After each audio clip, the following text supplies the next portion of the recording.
tie up a parcel with the equator because it is an imaginary line. And in exactly the same way, time, clock time, is an imaginary way of dividing motion, of measuring motion. But it so happens that these social institutions become so convenient and so useful that we start to mistake them for the real world. And that can lead us into an enormous amount of confusion. The same sort of confusion from which you would suffer if, for example, you started eating the menu instead of the dinner. And we must recognize that a great many things that all of us take for solid realities are in fact nothing but social institutions. They are conventions. For example, your idea of yourself, of the ego. The ego is not a biological existence, it is a social institution. Because you see, when we speak of social institutions, we are not simply speaking of things like hospitals, law courts, legislative bodies, public health systems. Included among social institutions are such things as the clock, the calendar, weights and measures.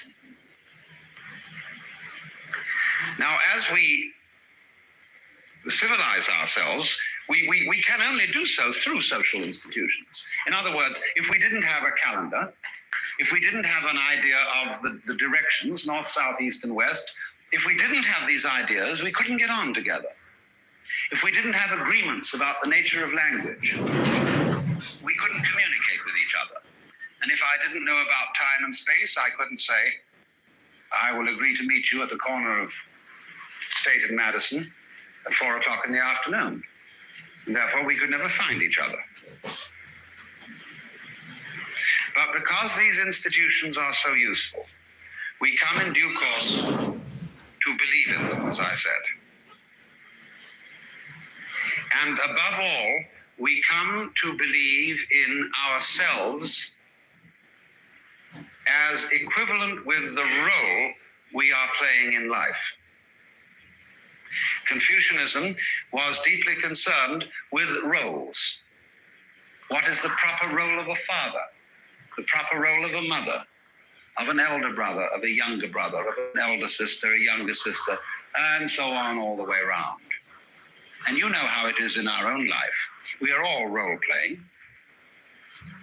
We play roles according to our occupation in life. We also play roles with respect to our characters. There are certain social kinds of role, for example, which it is acceptable for men to play. There are certain roles which men ought not to play, according to definition.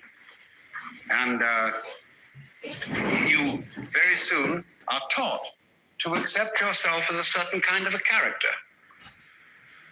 You are told who you are. For example, you may remember as children when you went out to play with other children and you came home mimicking the mannerisms of some other child. And your parents being disturbed by this because they said, that's not you, Johnny, that's Peter. Because everybody wants to identify you and tell you who you are. And this grows and grows as you go through life. More and more people are trying to identify you. Like they say, are you a Republican or are you a Democrat? Are you a Presbyterian, Episcopalian, a Baptist, a Roman Catholic? Come on now, what are you? Tell us. And people, in other words, persuade you into accepting certain roles. And it's so effective, this, because you eventually come to believe in it all. The Chinese devised, however, a philosophy for those who came to this point.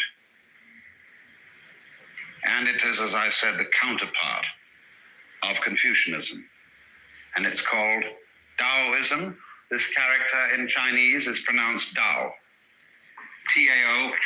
You would think it was pronounced Tao or Tao, but we've Romanized Chinese in such a way that only those in the know can decide how it's pronounced. We should have spelled it D-O-W, you see, but it's T-A-O. And this character here means the course of nature, the way, the flow of things. And so this is the philosophy of the way of nature. Now, I must start out by saying that Tao cannot be defined. You may think it's rather strange that I'm going to talk about something concerning which nothing can really be said. The book that is basic to Taoism, called the Tao Te Ching, that is the book of the way and its power, starts out by saying, the Tao which can be described or spoken is not the eternal Tao. And then he goes on to write a book about it, which you may think rather illogical. But this is something very important to understand, that the Tao means that which is absolutely basic. It therefore means the basic energy of the universe. It means what you are really, your true self. But in just the same way as you can't bite your own teeth, and in just the same way that you can't look into your own eyes without using a mirror, you cannot define your real self. The hand can't catch hold of itself. The tip of the finger can't touch the tip of itself. And therefore, I'm sorry, but we cannot make an object out of what we really are. And that is why any conception of who you really are that you may entertain is wrong. So if you think of yourself as an ego, that is to say, as a separate center of consciousness and action that is somehow closed up in a bag of skin, this is a false conception. You are not that. You are pretending to be that. You are playing at that. But what you really are utterly escapes definition, and therefore comes under the category of something metaphysical, that is to say, beyond physis, beyond nature in the sense of what can be classified. Okay, we're going to continue doing this brief reading here of the Book of Wisdom or Folly. This is on the conformity of the magician, De Conformitate Magi. See to it, therefore, O my son, that thou in thy working dost no violence to the whole will of the all, or to the will common to all those beings or bicomings that are of one general nature with thee, or to thine own particular will. For first of all, thou art necessarily moved toward the one end from thine own station, but secondly, thou art moved toward the end proper to thine own race, caste, family, and by virtue of thy birth. And these are, I may say it, conditions or limits of thine own individual will. Thou dost laugh? What sayest thou of the revolutionary will? Err not, my son.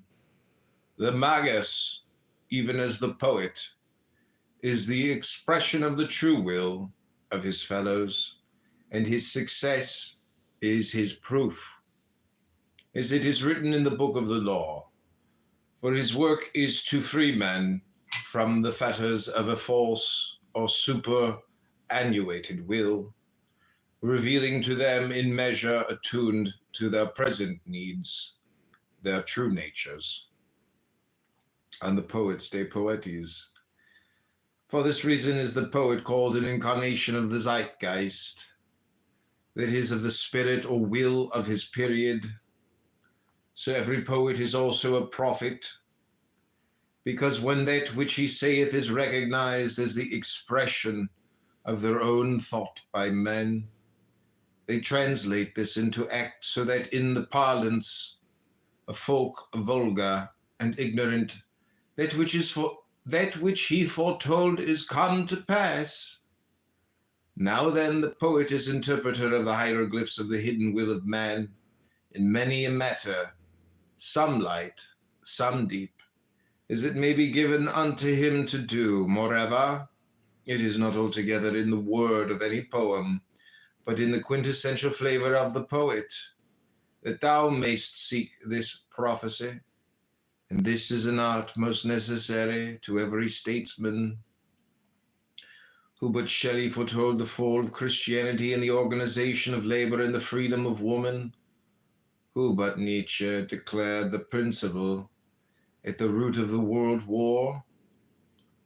See thou clearly then that in these men were the keys of the dark gates of the future. Should not the kings and their ministers have taken heed thereto, fulfilling their word without conflict?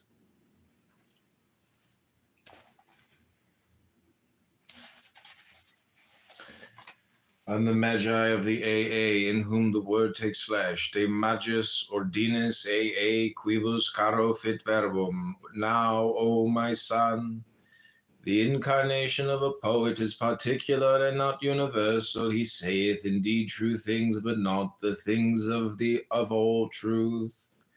And that these may be said, it is necessary that one take human flesh, become a magus in our holy order. He then is called the Logos, or Logos Ionos, that is to say, the word of the eon or age, because he is verily that word.